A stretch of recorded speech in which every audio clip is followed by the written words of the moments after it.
Welcome to my review of the DDJ-1000SRT. It's a relatively new Pioneer DJ controller that is basically made to emulate a CDJ and mixer setup that you might see at a festival. In this review, I'll be comparing features of this controller to other controllers that I've had and used. I'll also be looking at this controller from two different perspectives, a mobile DJ's perspective and a club DJ's perspective. So no matter what you are, this video should be helpful to you. This controller has a lot of features that I absolutely love, and I'll get into those in a few seconds when we head behind me and look at the controller specifically. But right now, I'd like to discuss some of the features that aren't really on the top of the controller. The biggest thing for me is that this controller has two sound cards, which means it has two USBs, and that you can use two laptops at the same time. Of course, there are many other controllers and mixers that have this setup with two sound cards, two USBs. This has full-size jog wheels, and I'm gonna get into all of that right now.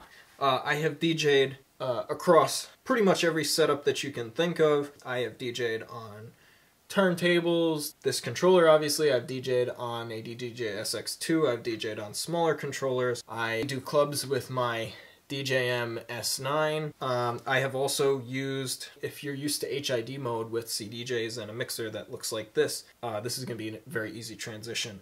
You get all the sound color effects, the typical beat effects, and these are all extremely similar, if not identical. One key thing that I do think is different is the sampler volume, because it is a controller. Other than that, it's very similar, and one thing I did notice is that the crossfader here is actually the same as the one on the DJM-S9. So this crossfader is definitely going to help hold up to you scratch DJs. I'm not going to talk too much about aesthetics, although the larger platters definitely make for it to be a little bit more appealing to the eye of your clients, if that's what you're into. What is interesting is that you have these screens here. These are really awesome because you don't have to look up onto your laptop as much when you're mixing. This is really a pro-level controller, so you get the jog adjust feature for your jog wheel or your platter. You get a full-size platter, which is very nice. It's a CDJ size platter. One downside to DJs that are used to something like a DDJ-SX or SX2 or SX3 is that this effects layout is going to be pretty different from what you're used to with the effects up here, and also it should be noted that there are no effects up in this area. This is much more of, like I said, a CDJ layout. It's very nice that it has a 4-beat loop here, and the very typical CDJ laid out loop buttons, along with all the features that you would expect from a controller kind of down in this area with your roll, slicer, and sampler. I want to come back to the sound color effects for a second because I do like the fact that you have these four options for the sound color effects. And one specific downside, though, for me is that the filter is not automatically on. I'm used to not having to turn the filter on because that's what I would have it by default set to, and I do wish within Serato that you could program it so that filter was always on when you turn the controller on. I don't believe you can do that. If I'm missing that, please let me know in the comments. But so you have your standard filter. And also note, I have a loop going right now, and you can see it right on the platter here. You can also do the noise. If you haven't used a noise effect before, this will be interesting for you here. This is like you're about to drop. So that is one little perk that I do enjoy quite a bit. You also have other things like pitch, kind of cool. Dub echo as well. And overall, these effects here sound really, really good as well. Pretty comparable to the S9. They do take a little bit of time to get used to them. I'm not going to go through all of them because that'd take up the entire video. Besides that, this is a fairly typical controller. It is very nice that you have a separate channel for your mics, or actually two separate channels, because on my SX2 that I had previously, I would have to use 3 or 4 for my mics. And if I had two mics going in here, that meant I could only mix on 2 channels. It is nice to have them separate, and because they're separate, you also have the ability to add effects directly to the mic. Also, I really like that the sampler volume is in a knob here as opposed to having a fader in the middle, especially because this is what I'm used to on the DJM-S9, and I feel like a fader is just too much for your sampler volume. One thing I would like to note as far as differences is that there are a lot of knobs and switches missing in this area that you would see on something like an S9 here. You can see that there's all these knobs and switches here. These are all various professional features for things such as the crossfader. Of course, you don't necessarily lose those abilities on the controller itself. They just become software abilities and not actual anything as far as switches and buttons right here in this area. I do like having that crossfader control knob here, although it does reduce the risk when it's not there that someone might flip it. If you're a scratch DJ, you know why that would be an issue. For things that you should really know if you're moving specifically from a controller such as an SX2, the effects are going to feel different. You're going to have to get used to them. I've DJ'd with this enough times that I'm used to it now. If you have a controller right now that has the effects up here, like an SB2 or an SX2, things like that, it's going to be a little bit of a change to get used to this. And you also have to, switch from channel 1, channel 2, 3, 4, mic, whatever you're putting the effects on. With all the different types of DJing that I've done on all different types of setups, my personal opinion on this controller is that it's literally better than CDJs. The only thing it lacks is the fact that you can't plug a USB in.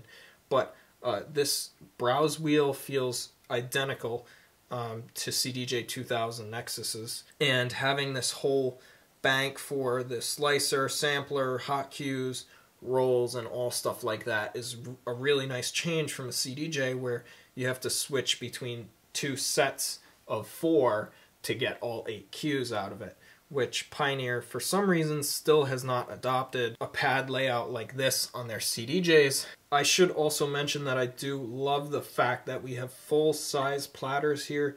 This is such a nice thing to see on a controller, especially at this price point of a controller. So there's 2 things that I actually forgot to include in this video, so I'm coming to you while I'm editing it here, and the 2 things I wanted to talk about were that as I was DJing on this later, I realized that there's no track search function. So here's where that would be on typical controllers, and here's a picture of the DDJ-SX2 where it is on there. It's also usually included on CDJs. I did miss it a little bit. I'm sure I'll get used to it though. It's a feature that I very rarely use. So apparently for a limited time only, the controller came with Serato DJ Suite, but it says that it comes with Serato DJ Pro or unlocks it or something. I already have Serato DJ Pro, so I'm not that concerned about it, and I have not been able to test that out. So next thing we have to talk about is the price. Now, if you are new to my channel, you may not know, but I'm going to tell you right now, I'm a cheap bastard. So I compare the price of like everything. Now, of course, you're watching a review. Obviously, you probably want to know the price. First of all, I'm not going to include the price of a case because any controller, mixer, or CDJs, whatever that you have, you're going to need a case for. This controller specifically retails for about $1,300, although you can get it online at kpodj.com for $1,200 if you're in their VIP program, which is free, so kind of a no-brainer there. How does this compare with other controllers? Well, in the past, the DDJ-SX, which is a fairly popular controller among mobile DJs, was always at $1,000. The SX3, which also has 2 USBs, goes for about $900 on kpodj.com. So for $300 more, you get a lot of extra features within this controller. Specifically, something that I like that I mentioned earlier is that it has separate mic channels. So if you're doing a lot of mixing or you need extra channels, this controller is probably going to be the one for you. But let's also be completely fair. Another comparable controller would be a Pioneer DDJ-SZ, which is way more expensive than this controller. Then we can talk about the setup that this is trying to be, because the point of this controller is that it's supposed to be very similar, or really honestly pretty much the same, as a CDJ on each side and a mixer in the middle. And that setup will run you so much money. I'm talking like 5 or 6 grand for all that stuff. Again, this is if you buy it new. Let's also talk about this controller more for the club DJ. If you're a club DJ, you have probably used a variety of setups, depending on where you are. And personally, I've seen a lot of the club DJs I know and DJ with regularly have dumped their CDJs in a mixer for this controller. This is a very popular controller among DJs who use laptops.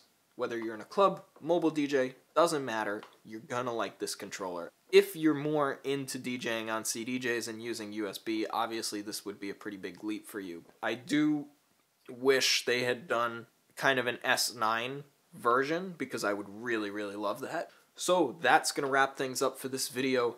I do hope you enjoyed it. Please leave me a comment. I want to know how the coronavirus is affecting your business or your gigs. Also, if you head down to the comments, please remember to drop me a like on the video. I really appreciate it when you guys do like it. It helps me to know that you're enjoying the content. Please hit that subscribe button on the channel as well if you're going to be down there. If not, still hit it anyway. That's going to wrap it up for this video. I'll see you in the next one. But until next time, peace.